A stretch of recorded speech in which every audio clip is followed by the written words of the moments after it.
just starting to join the call. I am.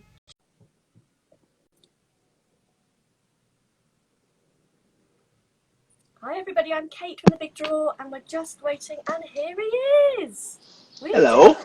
Hello, lovely. How are you? I'm good. What I should say is, here we are again. Oh, yeah. Not less than 24 hours. I know. Less than 24 hours. How are you? I know, it's like an ongoing stint. So yeah, just for people joining, it was my pleasure to spend the whole day with Dapo yesterday, and we weren't on a date or anything where we were on a judging panel, but no, it was a lovely. They're always fun experiences, and we will be looking forward to telling everybody about who got through next week. So, okay, what time is it? So we're just coming up to 6:30. Lovely to see all the people who are already coming into the call. Should we already make a start, Dapo? I think we're really let's crack on. We're bang on 6:30 now, so if you missed the intro, I don't know what to tell you. Yeah, exactly. Yeah. No, I do know what to tell you. You can always watch it back later on. So yeah. You can always watch it back later on, and we'll put it onto YouTube and everything like we always do. So my name's Kate. I am the director from The Big Draw, and we do online sessions. These live Zoom sessions, probably about every. Not Zooms, Instagram lives. We do so many of them at The Big Draw, I get muddled. We do them about once every 2 weeks, and it's my absolute pleasure and privilege today to have Dapo with us on the call for about the next hour.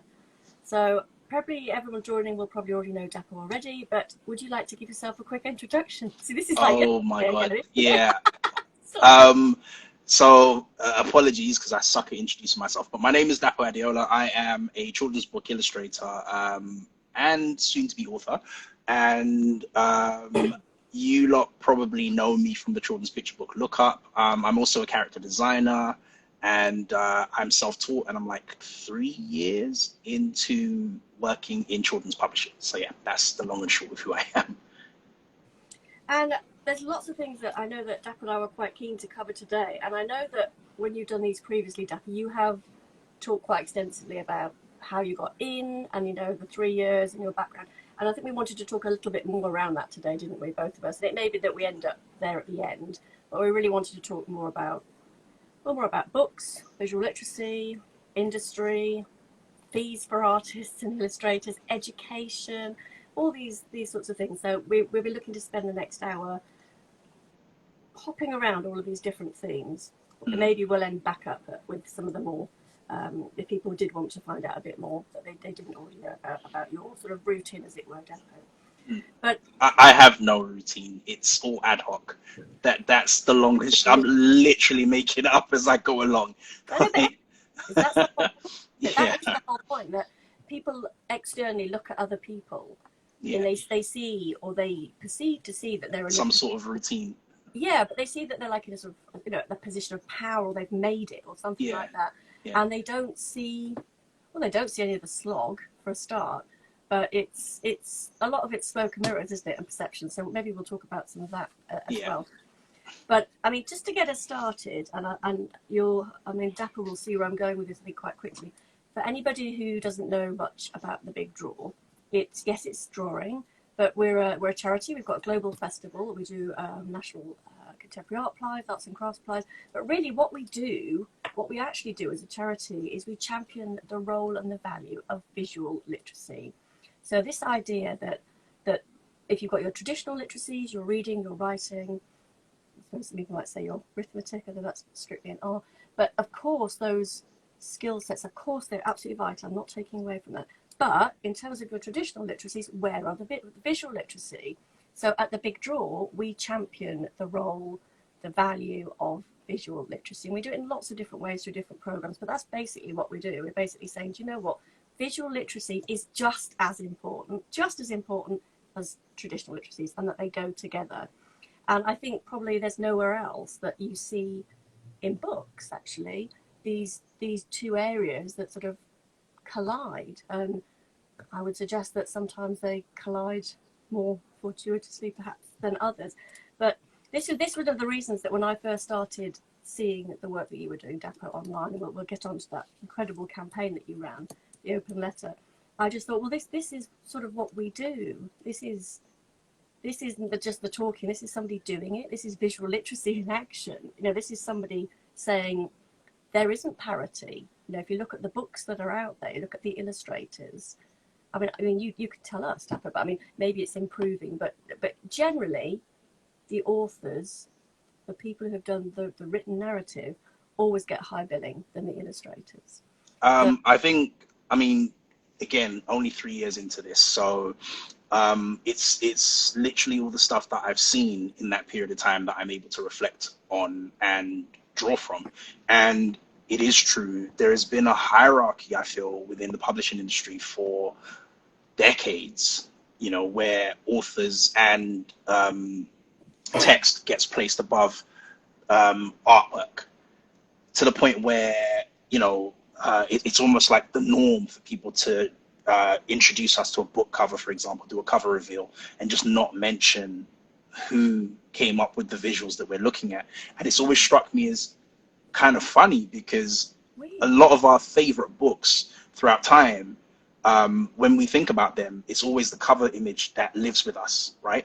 And when you ask people, just a simple question like, who illustrated the cover of your favorite book, many people can't tell you. And that's a bit of a shame to me, because it's the visual memory that you link to your memory of the book. It's the cover, it's the image that you see, so yeah, it's been a thing. I found it to be a thing. I think in regards to your question of, is it improving, I do think it is improving. I think within the industry it's improving, right? Because there's been a lot of people like myself, like Sarah McIntyre, who've made a lot of noise about it. So it's improving within the industry. It's a slow improvement that I'm seeing. Authors coming up are more conscious of it now. They even go as far as to mention the book's designer, which is amazing as well.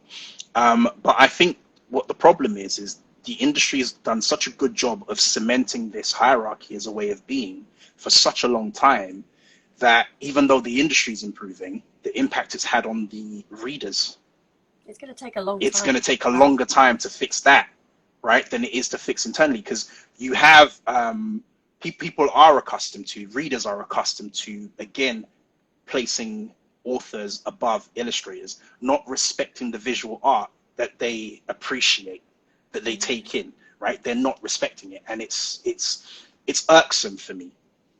That's the best way to put it. Very polite. That's a polite way to put it. It's irksome for me. It's just like, come on, So, because the reality of it for me is, if you stripped away the artwork and you took that away, you especially picture books, which is the realm that I find myself in. What would a picture book be without the pictures? Well, it's a no-brainer, really, isn't it? Yeah. I know from a personal.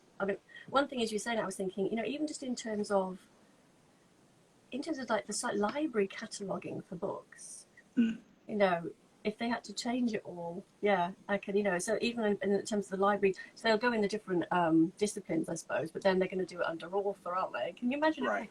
Wouldn't it be nice if they did it with both? But anyway, one step at a time. But for me personally, I am totally with you. I know, and I wanted to pull some of them out today, actually, and I'm just too busy with work. But I was thinking about this last night, and for me, the power of the front cover of a book is so important. I have kept all my childhood books that, for me, resonate really, for whatever reason I like them. And I can't really always necessarily, I've reread them recently, and I thought, did I really love the book? And yeah, some of them are quite nice, the stories, but it never is really the story, the narrative. It's always the visuals. And that's the only reason that I've kept those books from my childhood.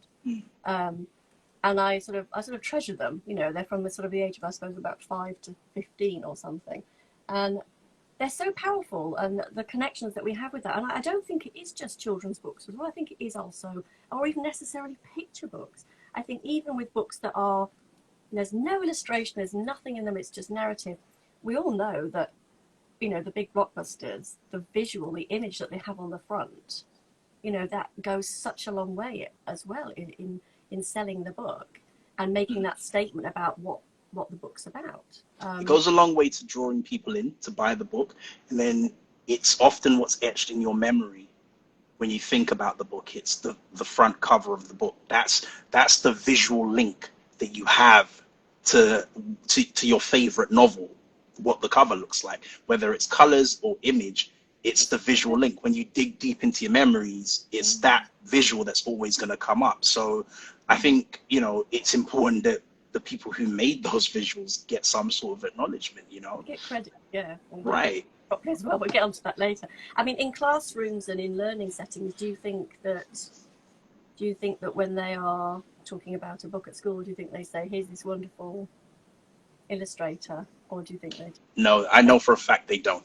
And you know, it is changing now. Again, it's changing now. I do have teachers, you know, when we had the whole campaign going on, there were teachers that follow me on Twitter that were, you know, tweeting and telling me that they make a conscious effort when reading books with the children to mention the illustrators, whether it's a novel that they're reading with year 7s and upwards, or whether it's picture books for younger children that they're reading. They make a conscious effort to mention both people because they view both people as storytellers, you know. So that's the thing. But it's, you know, it's not a doom and gloom situation. It is changing, but it's just incrementally changing. And you know, I'm learning how to be patient about it. It wasn't even, to be perfectly honest, it wasn't even something that was massively important to me until about a year ago. I mean, I'd noticed it, but having gone through certain aspects of it, you know, that's when it became a thing where I was just like, okay, you know what?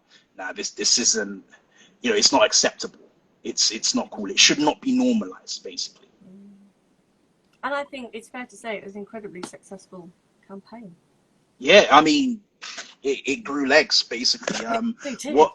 What started off as me being a little bit annoyed with the BBC for neglecting to mention me while displaying my work on screen, it turned into like a small, you know, movement, which resulted in not only the BBC Breakfast crew actually apologizing for their oversight, but also implementing what's the word, a rule of sorts within their programming that makes sure that all visual artists are always credited. I mean, that's really, you know, that's not just lip service. They've actually changed. No, they've actually introduced a policy. That's the word I was looking for. They actually introduced an actual policy. They sent it to me for me to have a look and see what they've done.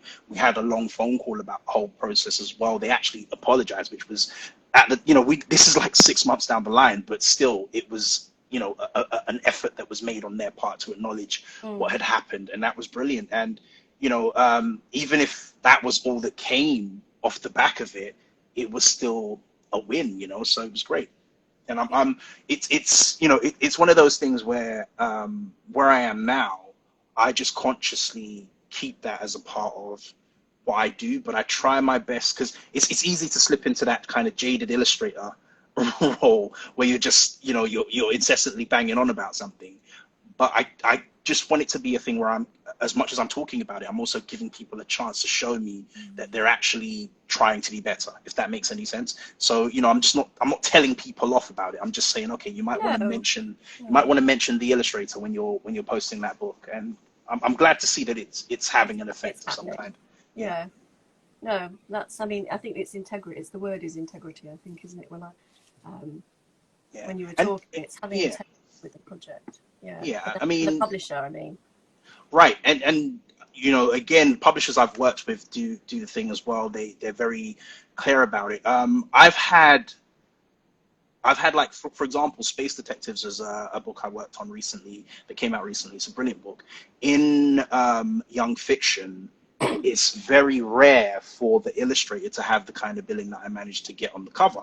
And it was not without me sort of having to do anything. I think it came from the publisher acknowledging the things that I was talking about in the industry. And when they presented us with the cover, I ended up with, so this is the book, Space Detectives. So I ended up with a cover situation where you can see both of our names quite clearly. No one's name, but yeah. Right. No one person's name dominates over the other. No. Exactly. It's perfectly equal billing, and it's a brilliant thing. You know, whereas when you get young fiction, normally it's the author's name that's the draw, and the illustrator's name is like almost dare I say, an afterthought. You know. So yeah. Well, we need to make sure we talk about your new book as well. So I suppose if I can kick off, I've written sunflowers down. So I guess I just really like the motif of the sunflower. So in terms of thinking about the sunflower, I suppose for me, it's a sort of well, for me personally, it's sunshine, it's rebirth, it's regeneration, it's growth, it's positivity. It's all of those things. And maybe I can hand over to you there to pick up Um, on that theme. the sunflower is just my favorite flower, and Lovely. it's such a wild thing because if you ask me why it's my favorite flower, I just like the fact that it can grow to like humongous sizes. I also like the yellow. I just like the overall look of it. It makes me feel good. Yeah, for want of a better word, it makes me feel good. And the reason why we chose that particular flower is literally that. Um, when we sort of did a deeper dive into the symbolism behind sunflowers and we came up with all the things that you just mentioned, it was a lucky kind of choice. Do you know what I mean? And then Perfect. right, and then we kind of just now the story is, yeah, that's what we meant to do all along. Yeah, yeah. It You was know, part of the it was brief. intentional. It was part of the plan. But it was a stroke of luck, if you will. You know, and throughout the whole book, you'll find the sunflower motif is it's what pins all the different illustrators' artwork together, and it's just it's a wonderful thing to see it happen. It was an idea that I had. You know, I was like, okay, I want to give these illustrators the freedom to approach my text and not change their styles. But then I was like, we need something that's going to bring all the images together. And it was a sunflower motif. And it was interesting to see how each illustrator applied that particular pattern to their spread. And, you know, I just had a friend sitting here with me just now looking over the copy of the book, and he was like, this is amazing. Like, and he noted that specific thing throughout the book. It gels everything together Yeah. wonderfully, you know? And obviously, I know you don't want to give too much away. You want people to buy the book, obviously. But in terms, just for people on the call, so I know I sort of jumped ahead. It's my fault threading out the It's all sunflower. right. But the book itself is, well, I don't think it's been done before, has it? What you're doing with this book. So for clarity for people on the call, the book is featuring. It's your first book that you've written. Mm-hmm. So it's your first text, but the illustrations are done by 18 separate independent. Oh, there we are. Look at that. So this is Hey You. This is the advanced copy that I have of the book, and it was written by myself. That's me there, and it was illustrated or helped brought to life by 18 different black illustrators from across the diaspora and across the world as well. It's a book, an empowering celebration, it says it right there on the front, of growing up black. And yeah, it's just a wonderful project altogether. I'm not going to refer to it as a book. I'm going to refer to it as a project. It's just a wonderful project altogether. Yeah. And we had multiple goals when putting this book together. Our primary thing was to celebrate blackness, celebrate growing up black. That was our primary thing.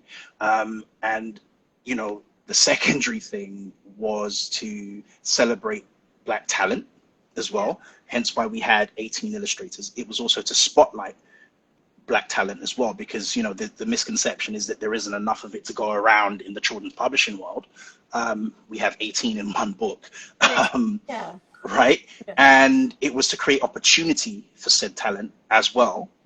And it was also unknowingly, and this is the complete God's honest truth, unknowingly an opportunity to show how we can have a book where everybody gets equal billing.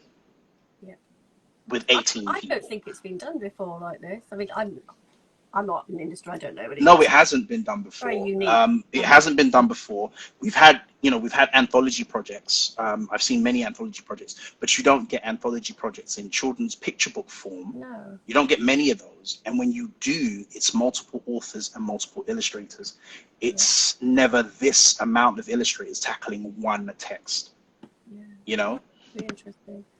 I mean, when we met ages ago, I made some notes, and I mean, hopefully I've written them down right. But one of the things that stood out for me when you were talking about the book, is that I think you said something like, black experience is not monolithic.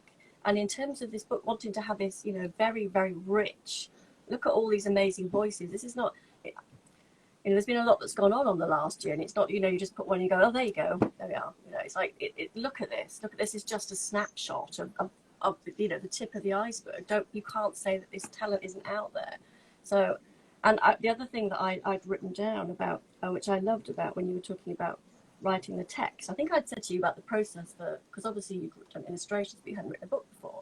And you said, and I thought this was lovely, because again, it shows that equity in the creative process amongst all the different artists, illustrators. You said the text is in flux until everything is done to bring out the very best in the visuals. The text is always malleable and not fixed. So it's absolutely giving the illustrators that freedom to rebreathe with their own creativity into the text. And then rather than the author, the written storyteller, that's called the written storyteller rather than the visuals, coming along and saying, here you are, here's my text. It doesn't shift, it's set in stone, off you go. And if I don't like it, I don't. You know, it's a very different approach. And I thought that was really interesting. Again, I wondered if you could tell us a bit more about that. So the decision to do that, I mean, it's not, it is down to me, but it's not entirely down to me. It's also because the publisher I work with and the editor I work with, Joe, he gave me room to do that as well. When I first came into the industry working on Look Up was my first book. Nathan Brian, who's the author of Look Up, is a really good friend of mine, very talented individual, amazing guy. But we had been mates prior, but we'd never worked together to this capacity before. So we are both creatives in our own right. We both have egos, right? And what tends to happen, which is why I understand that people don't like to mix business and pleasure or big business with friendships, is when two creatives, you know, very driven people come together on a project, it can either work or not, right? So we had our first kind of hiccup when it came to that particular aspect. We had agreed that we were going to be co-creating this book, but up until that point, both of us had been accustomed to sort of doing our own thing, and now we had to do things and take the other person into consideration. And it was tricky, you know, for Nathan to do that in the beginning with regards to letting me have critical input on the way that he'd done the text. It took a while for us to get there, but we managed to put our egos down, both of us, and get to that point and learn, because it was our first book together, right? And what we had learned, and what I had learned especially, was that it is important for the text to stay in flux until we've cemented at least the draft stage of the book, and we figured out how the narrative is going to flow visually, right? Yeah. And that was my experience with Nathan, and that was my experience with the Look Up series, because the second book and the third book, we got a formula that works where he understands what my input is going to look like, and I understand what the limitations are with regards to my input on his work, right?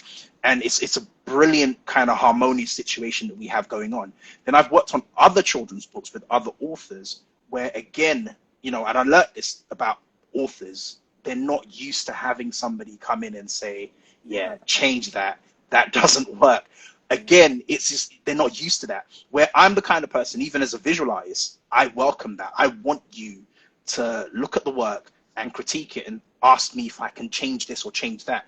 I welcome it. But the reason I welcome it is because I know that prior to us getting there, I have given this artwork so much thought. I've layered it so well that if there is something that you're going to ask me to change or adapt, it's got to be something really good, right? Yeah.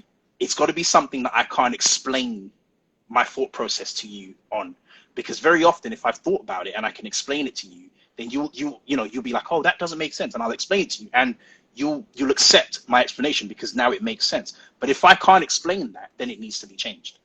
That's the way that I look at it.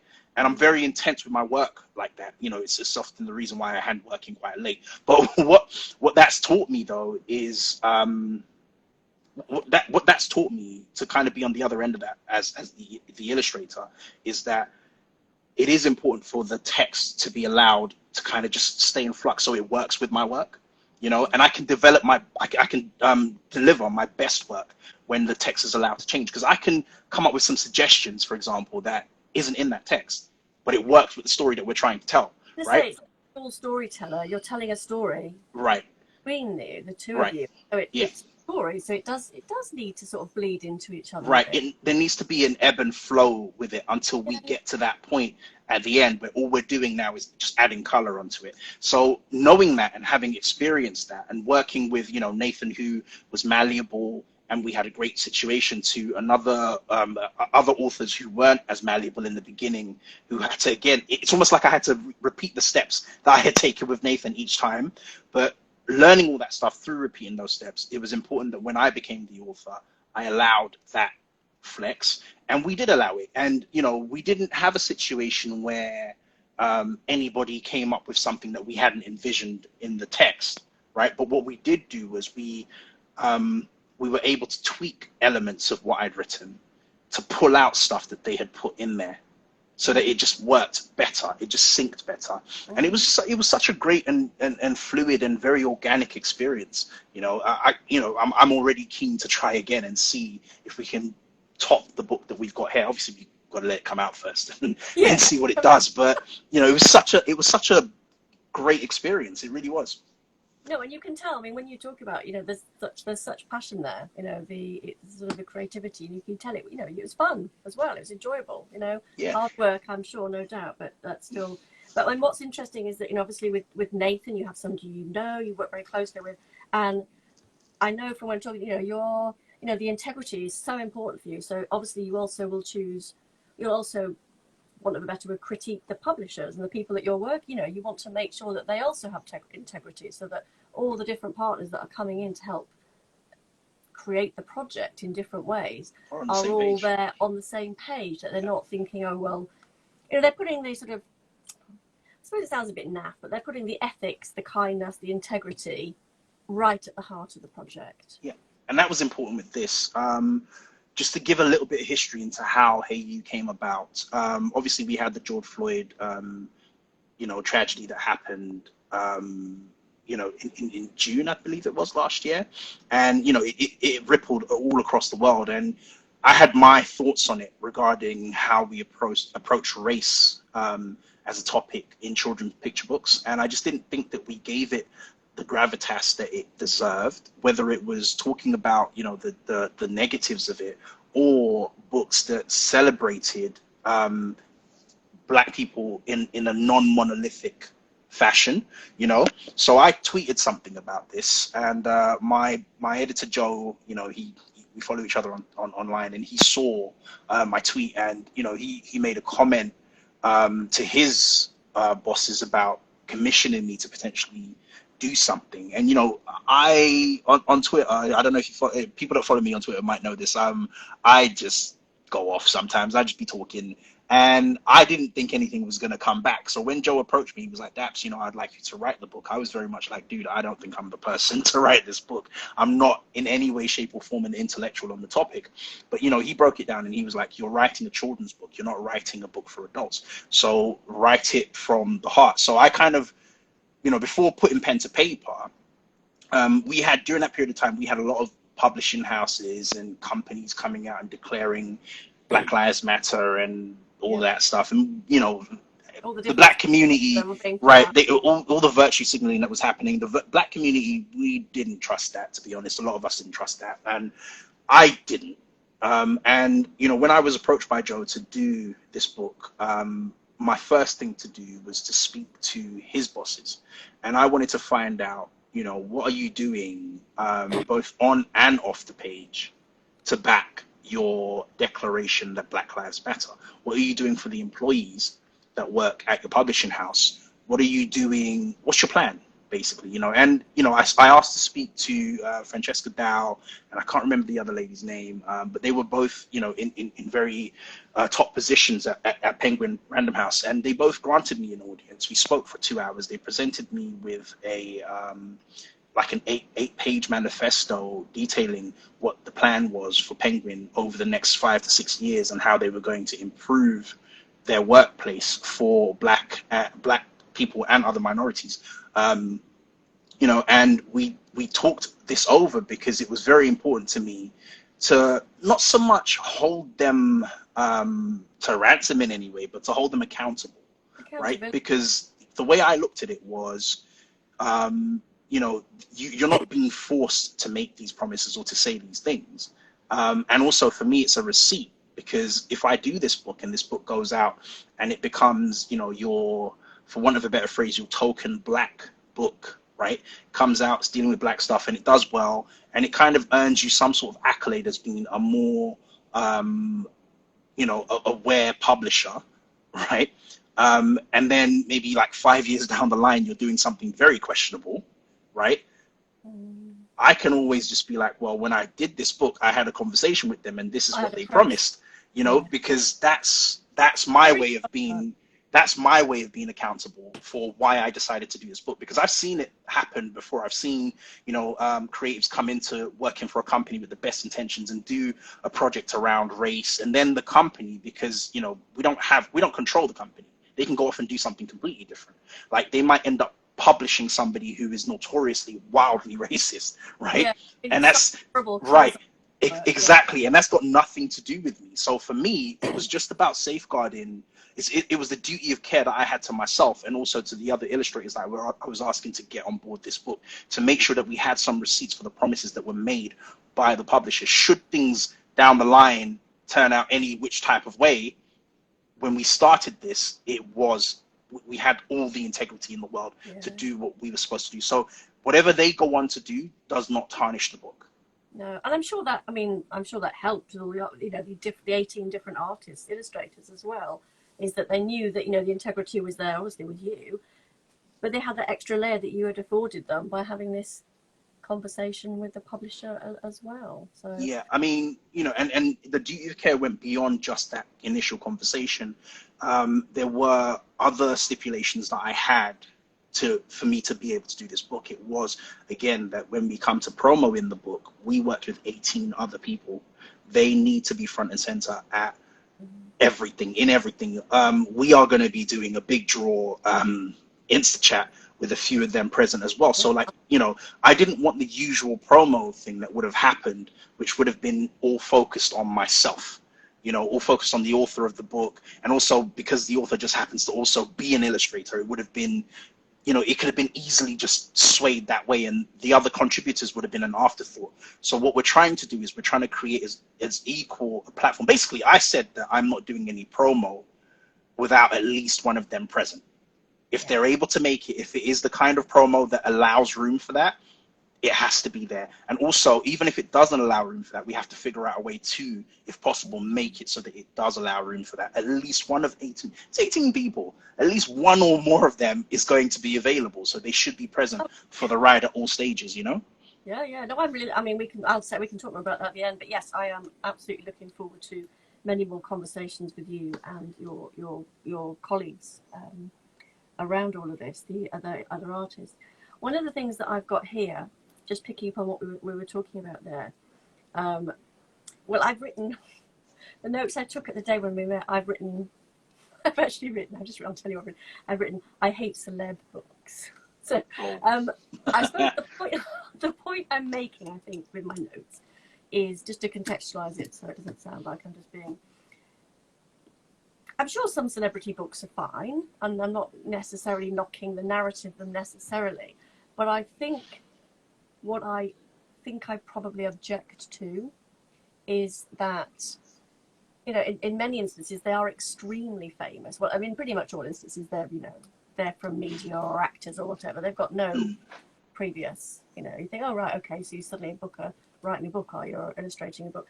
But it's the way that they use their enormous platform, but they just use it for themselves.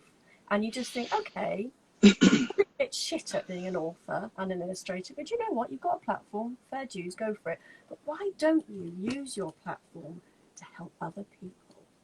And you just don't really see that, do you? Maybe I'm just being really horrible about celebs and books, but you don't really see that. You don't see where necessarily they say, okay, I'm going to hand over that platform to you, and there you go. You wouldn't get that opportunity. I'm affording you the opportunity, that privilege that is not there, but I should be able to open that platform up. So why are we not seeing more of that? Okay, so first of all, I'm guessing when you wrote I hate celeb books, that was kind of abbreviating what I said at some point. I don't know. I can't remember, but I know we were talking about... It's underlined by me about Right. 6 times, so I must have Right. got. So I'm gonna afford that some nuance and explain a bit more Yeah, what I exactly. I meant. wouldn't want people to think So I hate yeah, celebrities, obviously. right. I don't hate or not hate celebrities. They are just they're people. They're doing their thing. But But they have a when it comes to children's books, adult novels is whatever. But when it comes to children's books, I feel like celebrities and their camp, because it's not just them, it's their management as well. They're very opportunistic, right? They see it as an easy way to turn over a buck based on their names and their platforms. Um, that's why you get like celebrities writing children's picture books. You've never shown any interest in the children's literary world ever. Like, but here you are with your children's picture book out. And when you look at it's, do you know how you can tell when it's a gimmick? When you look at the book, you look at the book cover, and the celebrity's name is splashed huge everywhere, and it's even bigger than the title of the damn book right. in some cases, right? That's Yeah. when it's a gimmick. Um, and I'm still at this place where I think I afford them some naivety, because I feel like with a lot of celebrities of a certain platform, with a certain size platform, they don't do the due diligence for the thing that they're endorsing. They don't know the lay of the industry. They don't know the protocol. They don't know the rules. They don't even know anything. They just, okay, put my name on it, Yeah. and that's the thing. And very often they have, and I know this for a fact, they have an assistant, they're assisted by an actual author in the industry, right? People technically ghostwrite the book for them, right? And it's just their name that the publishers are happy to spend money on, right? Because they know it comes with this massive platform. I'm seeing, and I can't mention any names, but I have had the fortune of talking to a particularly massive celebrity who reached out to me to ask me about how to navigate working with the illustrator that they were going to be working with. And it was great because this is them showing initiative, trying to learn a bit more about the business. And I explained to them, I'm like, look, you've already got a massive platform. You've got a massive name. Everyone knows who you are. Like literally the mere mention of your name and affiliation with this book is going to sell loads of numbers. Here is an opportunity for you to cast a spotlight or share the spotlight with somebody who is lesser known, who is also going to be doing the job of bringing the world that you're writing to life, right? What you often get with young fiction or picture books written by a celebrity and illustrated by someone else is that the celebrity's name and platform dwarfs the illustrator's contribution, like in a mammoth way. And it's heartbreaking. Like I personally won't touch celebrity books with a barge pole for that, because you're not going to like me. If you're the celebrity and I'm illustrating your book and you want to put my name in small print somewhere, you're not going to like that, because I'm not going to have that. So just to save both of us that, I just stay away from them, even in a situation where I'm working with somebody who to me is a massive celebrity, and I mean that in the most positive sense of the word, in terms of, her contribution to the children's literary world. I'm working with Mallory Blackman on the book. Yeah, I mean, there's celebs. But Right. Mallory is such an incredible person. With her from the jump, it was very much, making me understand that this is as much my book as it is hers. And she wanted to learn as much as she could from me, in the process of doing this picture book. And I was very honored to have someone like that. I didn't have to, everything was just, laid out beautifully. It was equal billing all the way. And I'm so looking forward to promoting that book with her when it comes out because of this, because she's always treated me as an equal. And to me, I was in awe. I was like wide-eyed. I was like, oh my God, Mallory Blackman, she's incredible. But she nipped that in the bud really quickly. And we developed a great working relationship as equals, and she didn't have to do that. She could have easily been, Mallory Blackman, the great, but she's just not that kind of person. So, and again, I've seen that with other people where they've done that. And then what ends up happening is the celebrity author just completely dwarfs the illustrator. And it's really heartbreaking to see that. When we wrote the letter, we had, a few illustrators who had this experience, just telling people for the first time, speaking up on it. And it was crazy. Like it was absolutely crazy. And it's not a good thing. I don't think it's a good thing. I think that's one aspect of the whole celebrity author discussion, right? In relation to illustrators. The other aspect is the onus that publishing puts on, especially in children's, again, on celebrity authors. it's weird because, you know, and the reason that they use to justify it, I believe, is that celebrity or publishing, celebrity books make enough money for them to be able to afford to take a risk on lesser known authors in terms of offers, which I kind of understand, but I still feel like even though you are able to justify it that way, how you create the book, right? Say you've already paid, for one of a better person to use, I'll say Michael Jackson because he's passed, he's no longer with us. Say you've paid Michael Jackson to do this children's book, right? You've already secured him. You've already bagged his name. You could educate Michael on the importance of having equal billing with the person that's contributing to his book, so that when both names are put at the same size, he understands why. He's Michael Jackson. The book's going to sell. Do you know what I mean? People are going to flock to buy that book because he wrote it, right? But they're also now going to see the illustrator's name. They're also now going to see the illustrator. The illustrator is going to be a person to them.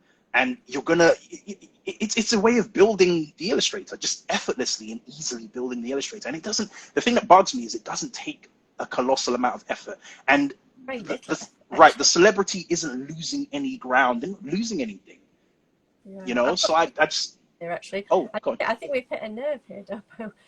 There's been a flurry. So Nicola, how a struggling artist can't get a gig and they get it straight away. Exactly. Yes, David Williams, exactly. Do you know if you are traditionally published, you can request to work with an illustrator? Question mark. I would want to work with someone from a minority group. The reason I'm asking was involved if trad published, the pub company decides on the illustrator. That's not always the case. I think the author always gets presented with options. They get shown, to my knowledge, the author always gets presented with different illustrators that they can then co-sign and pick up on. I don't think an illustrator gets picked without the author's approval. Okay, and I mean, to round this bit off before we move on, I really wanted to get into fees and things, equity around fees. One of the things, again, I can see from the notes I took at that a few weeks ago when we chatted, was more risks need to be taken and I think I mean by the publisher. So this idea, I mean, I know you were saying that one of the reasons, I suppose, that they say we take the big names, we take the celebrities, and, you know, that gets the money in the bank and that affords us the flexibility to be able to take a risk. Well, I mean, I don't know, maybe that happens, I don't know anything about the industry, but generally, do you think there needs to be more risk taking by the publishing sector? 100%. 100%.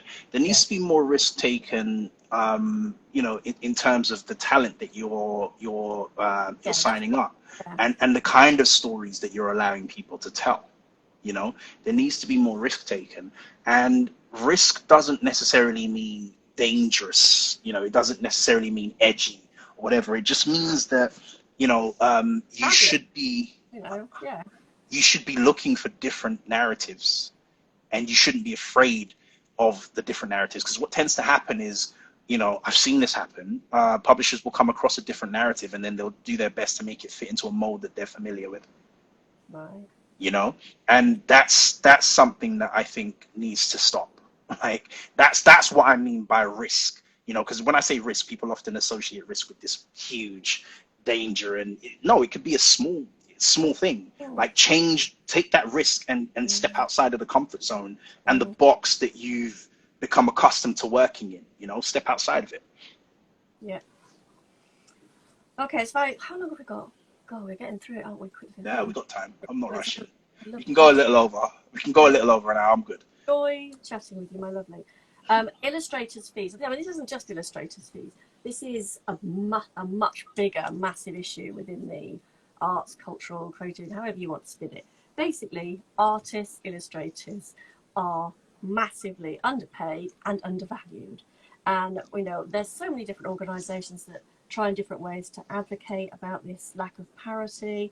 But we've all seen the opportunities out there and the schemes, and, you know, and I've heard all sorts of horrors, really, in terms of, you know, people asked to do something and then they're given 50p, or not 50p, but, you know, 50p for And it just seems to be that, I mean, somebody who was, I was on a call, I think it was Nuno, was on the last Instagram Live, and he's an incredible fashion illustrator, so he's been doing stuff with Vogue, and he was saying that, you know, if you had a brief, if you did a wonderful design and you said to them, okay, here you are, and it's taken him, for example, or whoever, I don't know, 3 hours, and then they come back and say, well, if it's only taken you 3 hours, it's not worth X, Y, and Z. But the point is, it hasn't just taken 3 hours, has it?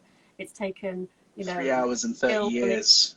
Well, exactly. But also, if that's their job, then you wouldn't go back to a banker or something and say, oh, yeah, do you know what? I don't think I'm going to pay that. I'm not going to pay that fee. You know, my mother's having to go through the whole nightmare with conveyancing at the moment about moving house. And look at the fees. And I just, you know, we couldn't go back to them and say, yeah, that's ever so pricey, you know, per hour you're paying there. Can we knock it down a bit? But it happens all the time in this sector.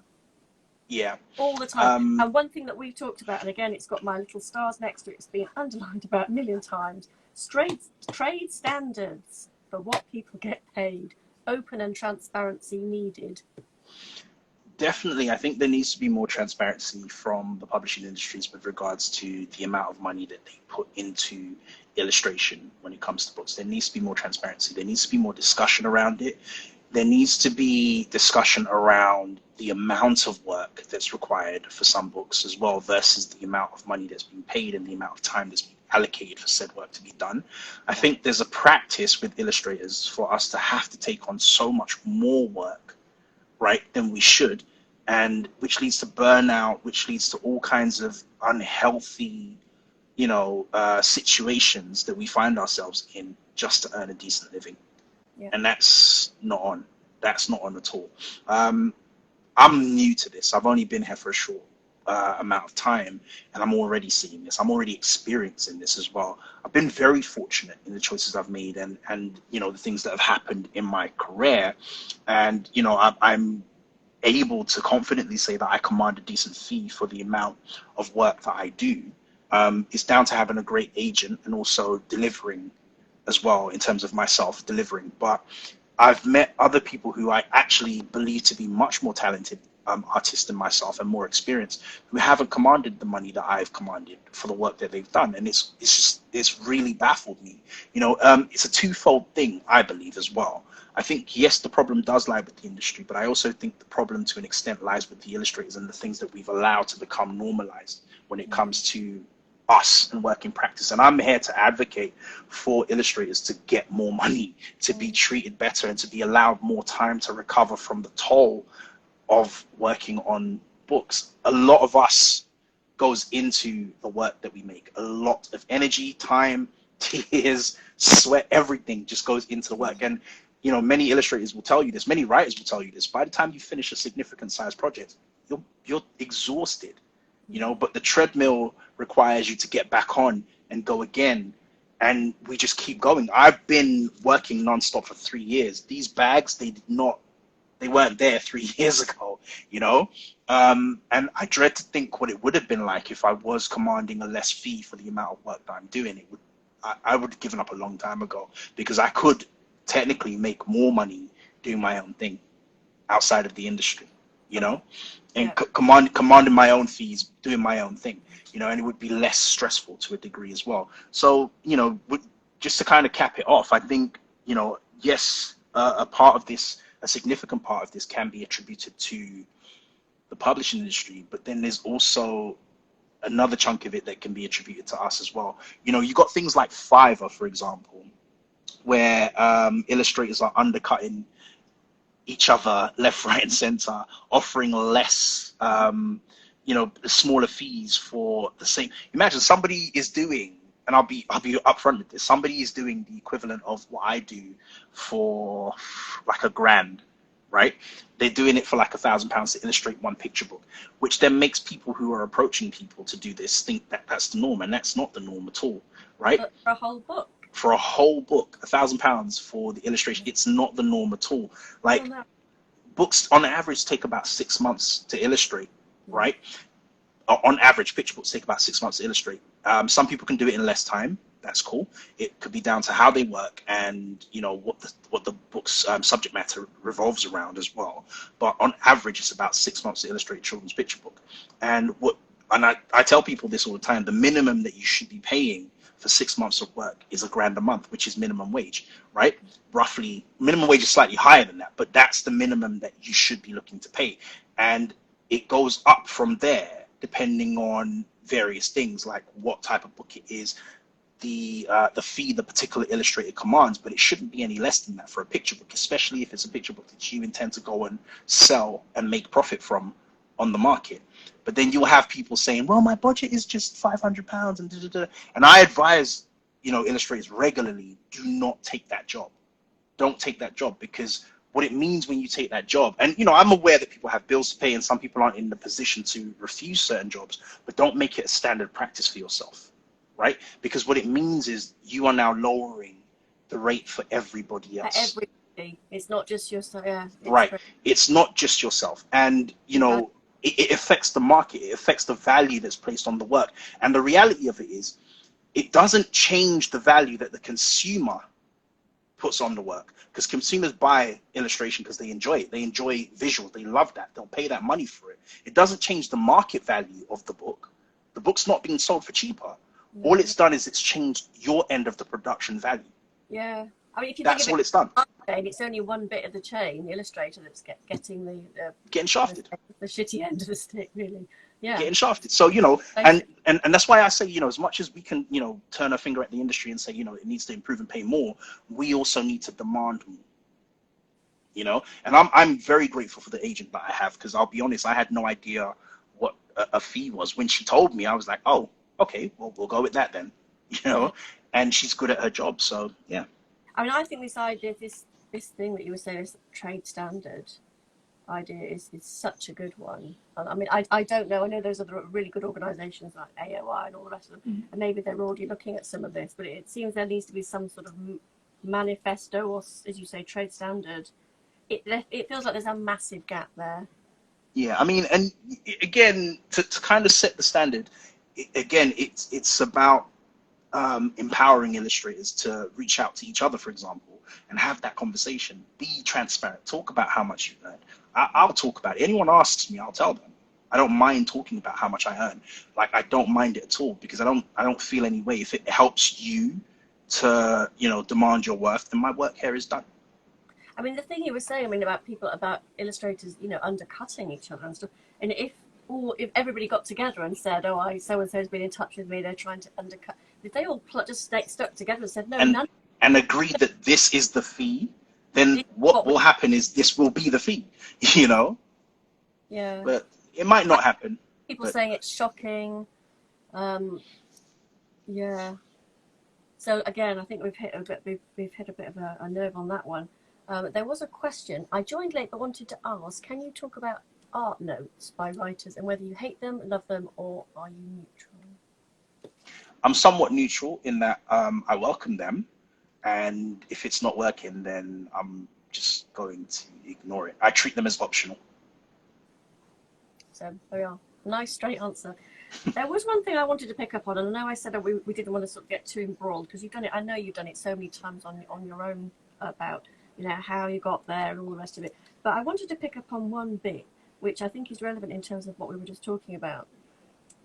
Certainly something I have noticed in my career over the years, across arts, design, creative industries, however you want to spin it, is that it's unfortunately, it's not always enough for somebody to be super talented. They also need other skills.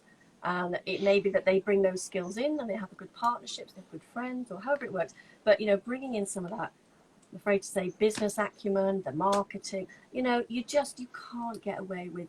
Unfortunately, it's a shame. It's like you can't just be the super talented, because if you can't do all the other stuff, no one's going to ever see it, you know. And I wanted to ask, because obviously you did have a whole previous life before you. I know that drawing is already, you know, you've always been very passionate about drawing. I mean, that was one of the reasons that, again, you know, I was really interested in your work and how you've developed so rapidly over the last few years. So drawing's always been a staple for you. But you did also used to work in sales, didn't Yeah. And Yes. and actually, I think, I mean, I don't know, but it seems to me that that sensibility, that actually if you need to have some of the other pieces of the puzzle and that knowledge, it must be a help. Do you It's think it helped you? it's a massive help. Just in case you guys haven't picked up on it, I'm very good at talking about things that anything that I'm into, I can talk about it. Like I can talk about anything I'm into. It's a skill set that I've had for as long as I can remember. Some people don't count it as a skill set because, you know, you just It's a massive skill set. you just been gobby. But then since coming into this industry, I've realized that the average illustrator isn't very good at this. No. Like the average illustrator is Generally, not it's not right. just across Right. the. Right. So the average artist isn't very good at this. And, you know, I will always say, and I said this to my friend earlier, he laughed. I was like, look, I'm not the most talented illustrator in this industry at all, not even close. Right. But what I am capable of doing is speaking very passionately I'm into, and that passion conveys. And you know it comes across in the work I do. It comes across in how I promote my work. I'm very excited about what I do, you know, and I document it in a manner that shows this excitement. I think about how a fun thing that I love doing is thinking about how things feed into each other. So for example, Hey You, for example, it was important that this book was written, right? It was important that this narrative was told. It was important that, you know, I did it. For me, it was important that I did it. But then here was an opportunity to.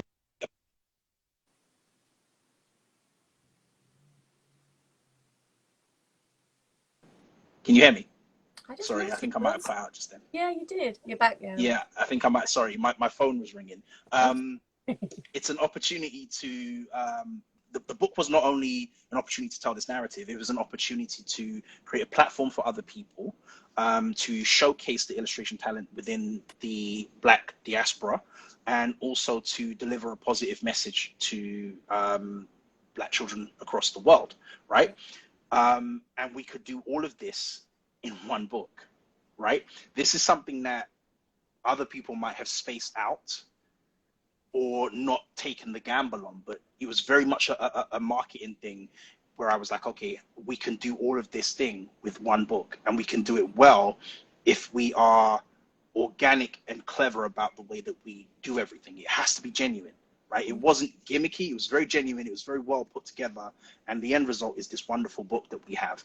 But I wasn't afraid to helm it, if that makes any sense. I wasn't afraid to step in and helmet and wear different hats and all the rest of it. And I think more illustrators, and there is a lot of, it was a stressful thing. There was a lot going on, right? But I do wish that more illustrators would take that interest, not necessarily in this kind of a project, but in their own career, right? I feel like I find a lot of illustrators kind of stop the buck at just drawing the story and then just giving it to someone else.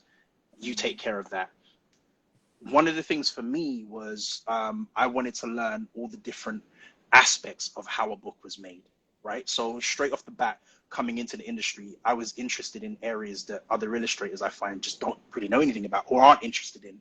I wanted to know about marketing. I wanted to have one-to-one kind of meetings with the people that were doing sales. I want to know about rights. Why do certain books sell? Why do other books don't sell? Why isn't this book that I'm doing selling? Where does this belong? What's the market demographic? What's this and that? I had so many questions. Our publicist, I love that inquiring. Well, that's what you need. Right. You know, so the other half of being ambitious, you need being to have that. curious. Yeah, being curious. And you know, our publicist, Chloe, bless her, she's an absolutely amazing publicist. Throughout the run for Lookup, I had so many questions and so many ideas, and nothing was off the table. And that's why we worked so well together during that promo run. Nothing was off the table. You know, she was open to everything. She answered questions. I would ask questions about decisions that she was making, and she was more than happy to explain them to me. Because for me, it was just important that I understand. Because if I get asked the question about it, I never want to be like, I don't know why that's being done. It's my work. I should know. Yeah. Do you know what I mean? I never wanted to be in that position where I'm like, yeah, I don't have an answer for you. You know, so I ask questions. And I find that a lot of other illustrators, they do this thing where they take everything as, that's just how it's supposed to be. And they never asked. And my question is always with everything, not just illustration, is why is that way? And if you can't answer it, I think having an inquiring, curious mind, it gives you agency, doesn't it? And I think that's such a key word in all of this. It sort of gives the individual an agency that maybe they just didn't realize they have. But you have to ask the questions.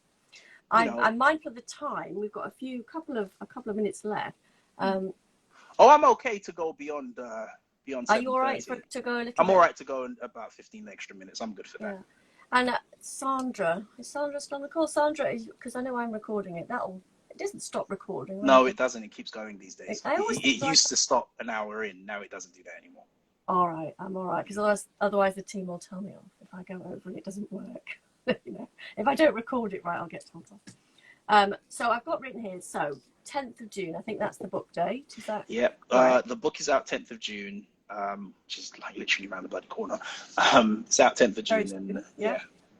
And you referenced it already earlier, but we don't want to give too much away. But Dapo and I will be talking more alongside some of the other wonderful illustrators on the book. So watch this space over the next few months.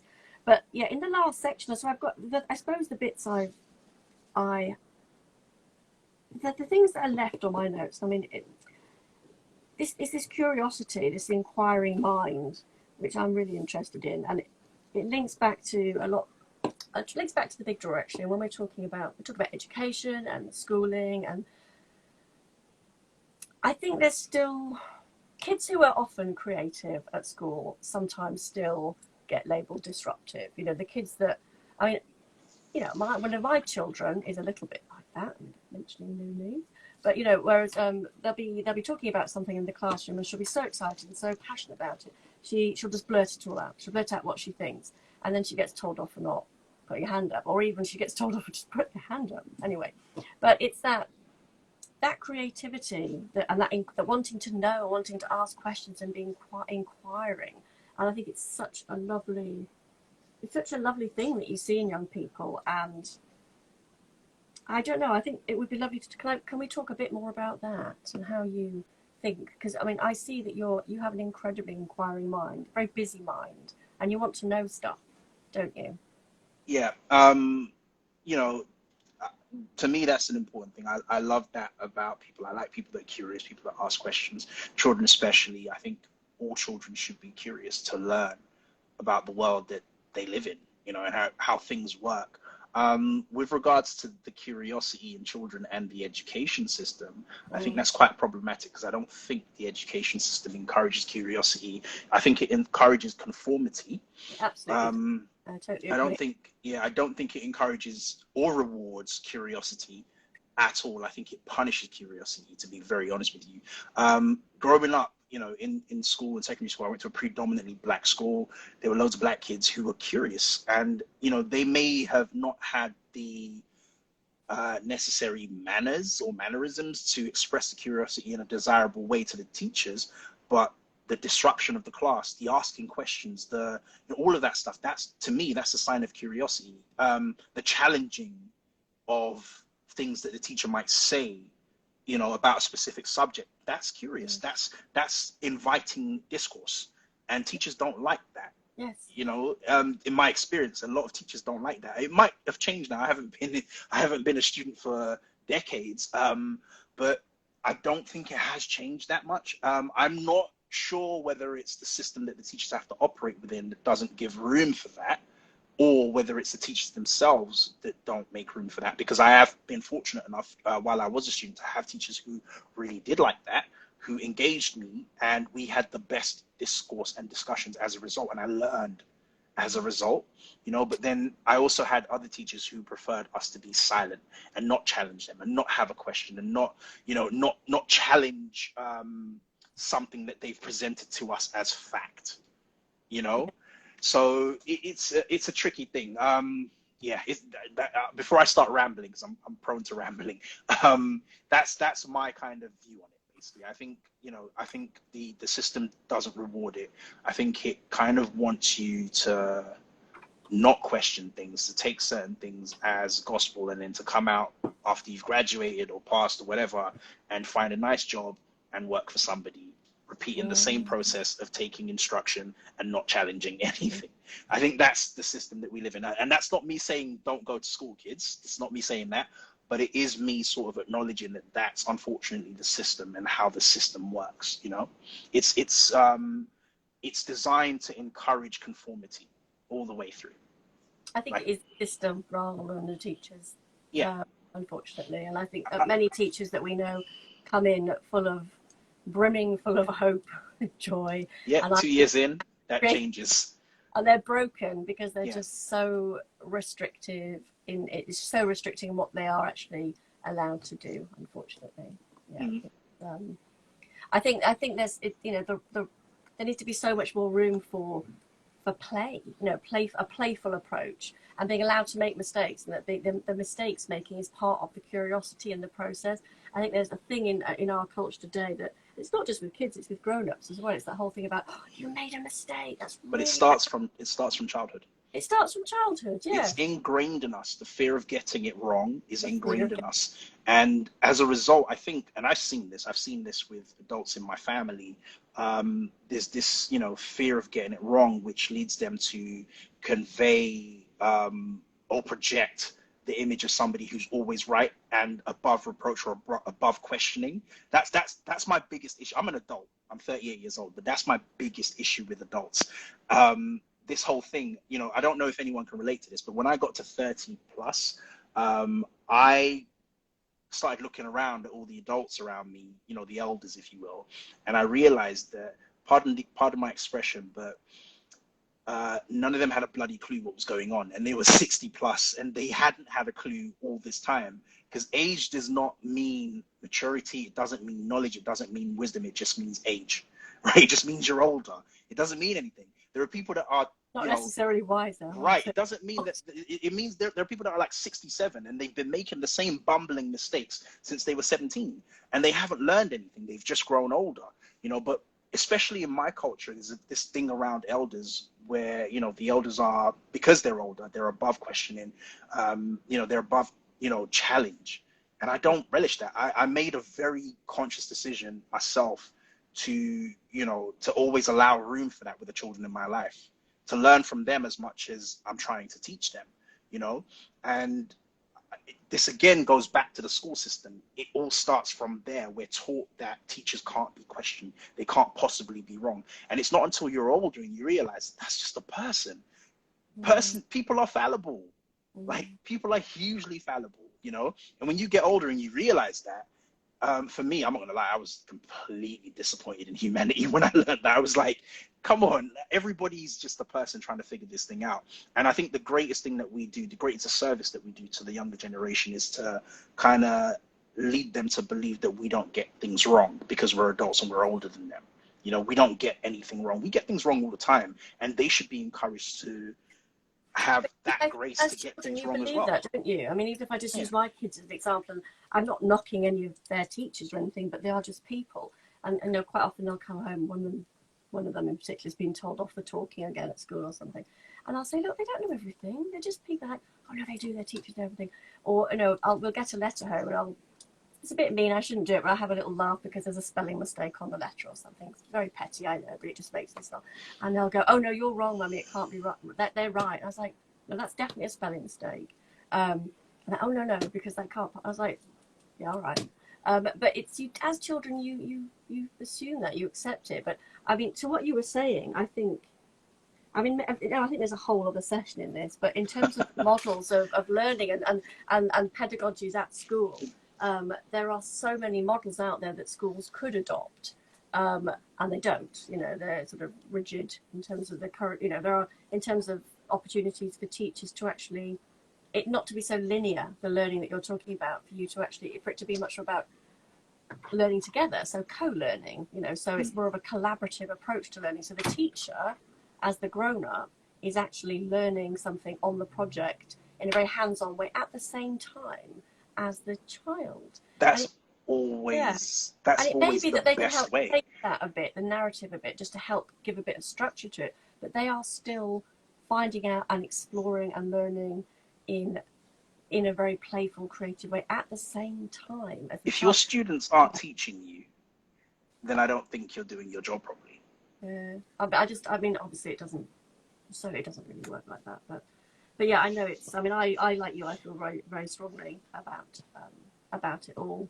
I mean, it's one of the things that we involve ourselves a lot in at the Big Draw, but it's not the teachers. I do think it's the system. There's so many amazing, passionate teachers out there, and they want to make a difference, but they're trying to do it with one arm strapped Tied behind their back, yeah, yep, 100%.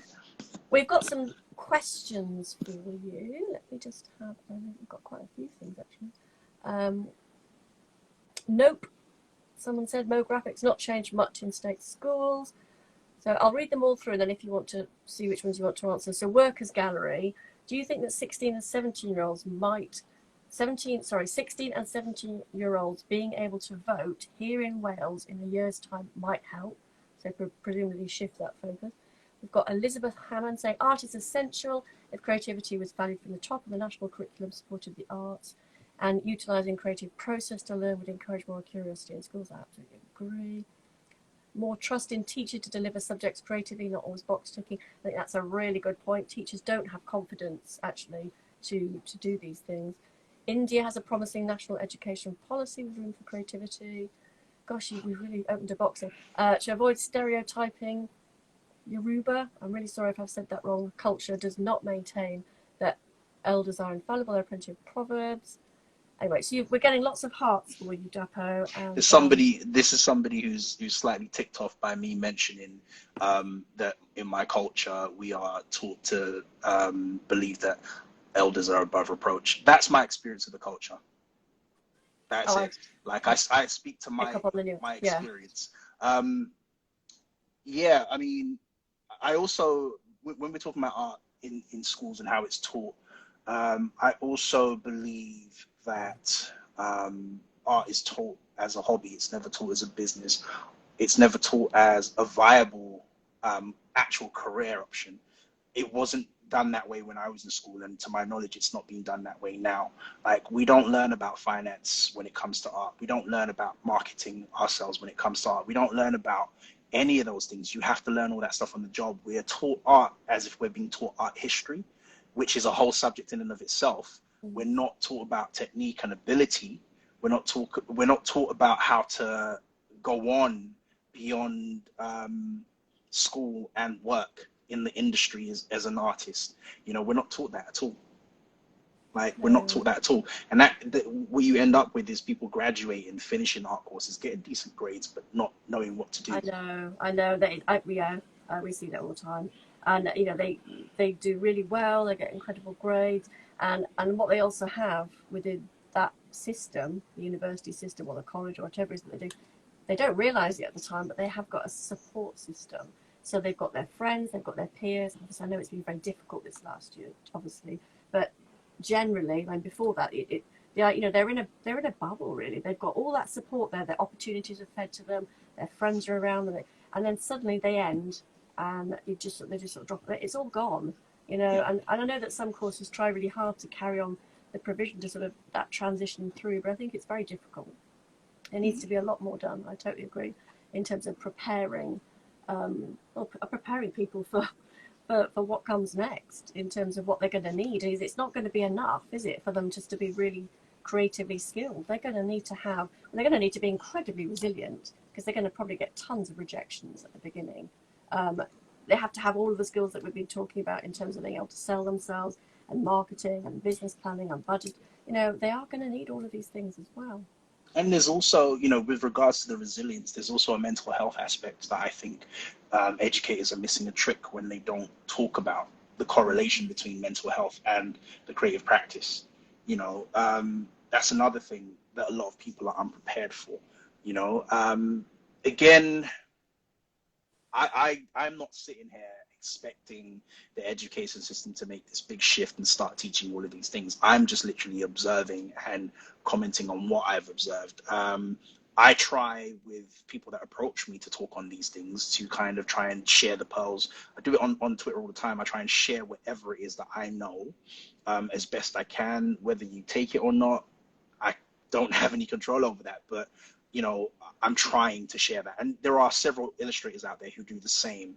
And that's one of the reasons why I love the community that I'm now part of, because it is getting much better at being transparent, about things that happen within it. So, I know, during this talk we've just had, I'm aware that I've said a lot about what's wrong and what's wrong and what's wrong. So I'm going to say some stuff about what's right. And it's a great community to be a part of.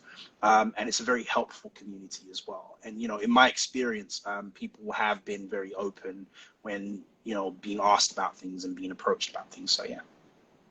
I think you've been very positive as well, very positive and very honest. And there's somebody on the So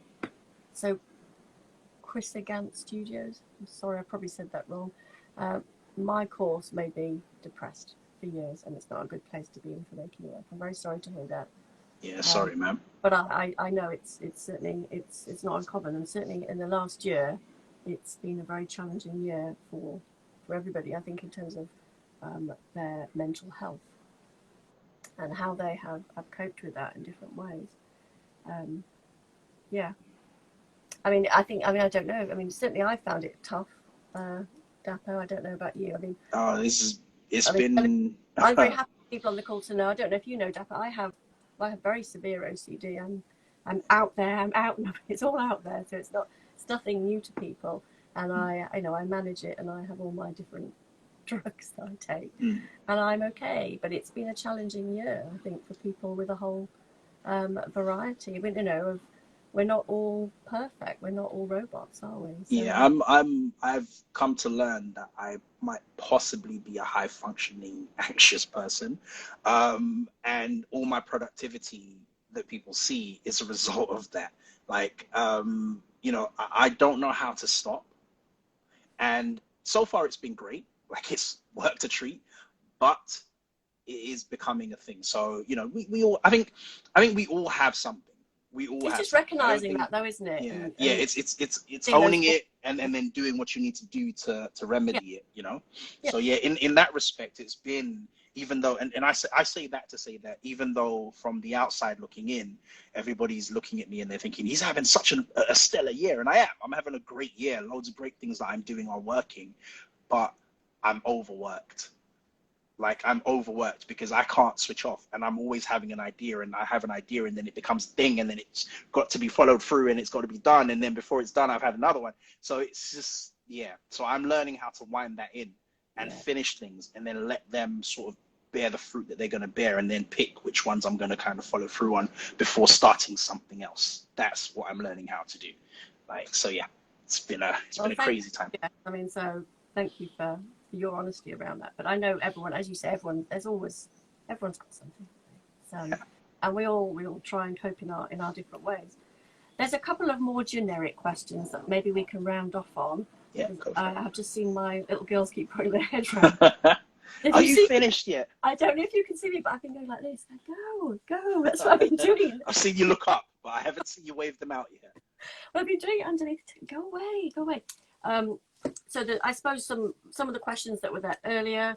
So somebody, I think it might have been Sandra, said, do you have a favourite child book that you remember from when you were little? I suppose because of what we were talking about earlier.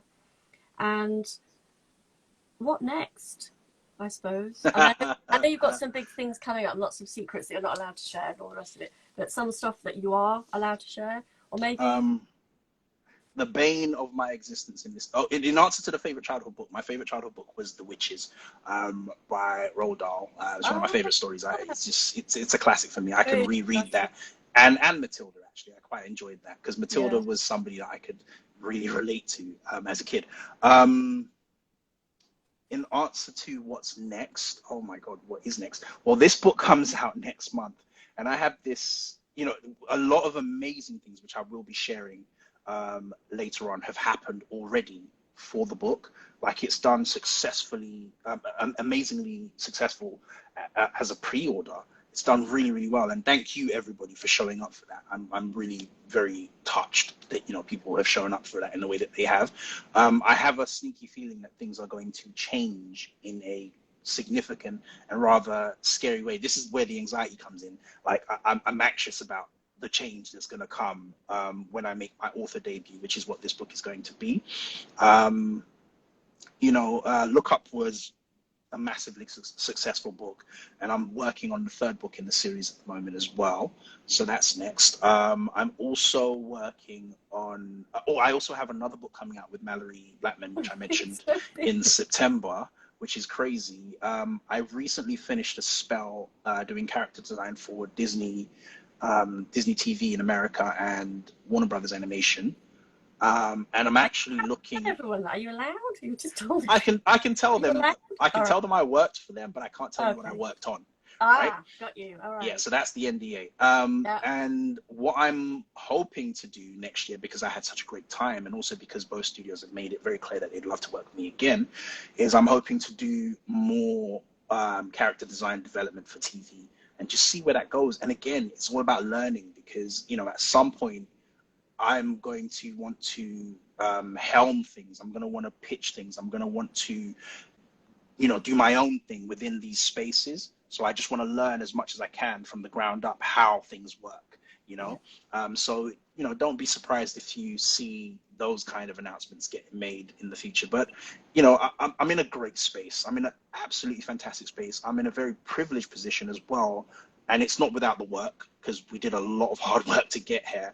But as I keep hearing from people, it's rare for somebody who's only been in the industry for as long as I've been in to be where I am. I don't know, because I'm here. I'm the person on the journey, so I have no point of reflection. But yeah, I'm good. It's the whole package, isn't it? It's the ambition, it's the talent, and I think it's the business acumen, and I think it's the charisma as well. Yeah, I don't know. I don't know. I'm not. This isn't false modesty. Again, I'm not getting all the hearts again. They're all coming up. It's. I can't see any of that stuff on my end. No, I think my screen's just frozen on like a question from almost an hour ago. But that's okay. The hearts keep sort of swirling up. Let me see. Yeah, that's okay. It's all right. It's good that I don't see that stuff. But no, I mean, it's not for me. It's for you. It's every time you speak. But I feel like it's been such a journey. It really has, and I'm humbled by it, and kind of like really just, I don't know. I'm in this weird space. I think I need to take this up with a therapist and sit down and talk through this, because I don't even know what to feel. Like I'm very, very acutely aware of the amount of work that's left to do, and then I'm also aware of how things are being received, and the reaction, which I'm forever grateful for, because I'm always like, I'm just doing this thing because I'm curious, like, and you guys happen to like it as well, thumbs up, I'll do a bit more of it, kind of thing, so yeah. And that's the thing as well. I'm always going to try and let curiosity lead the way, whether it's what can we do next with this particular drawing or this particular character, or what positive change can we affect within the industry?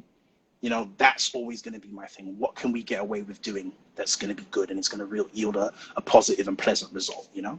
So, yeah. So he's a beacon of light. We love him. Who is this? Maybe that's a nice one to finish off. Yeah, let's end on that. Should we end on that one? Whoever you are, thank you so much. I can't see who that is, but thank you so much, whoever that is. So, yeah. Okay, then. So, should we say goodbye? But I mean, it's goodbye for now. The lovely comments and everything, I think we should. Well, we're going to do another one anyway, aren't we? But if we want, maybe we do a part 2 or something. I don't know. Let's yeah, see. I'm happy to do that. I mean, I'm happy to do a part 2. But the next thing that you guys should look forward to from us will be in June. I think shortly after the release of Hey You, we'll be having. We haven't decided who yet, but we will be having another chat with Kate and the Big Draw, and it will be with some of the illustrators from Hey You as well. Just give you guys a chance to meet some of them. So watch this space and make sure you're following us all so that you don't miss out. Okay. Kate, thank you so much. And thank you, lovely. Thank you again for everything. Always absolute pleasure to talk to you all day, and we will speak more soon. No worries. Take care. Bye. Yeah, thank you, everybody. Thank you. Bye.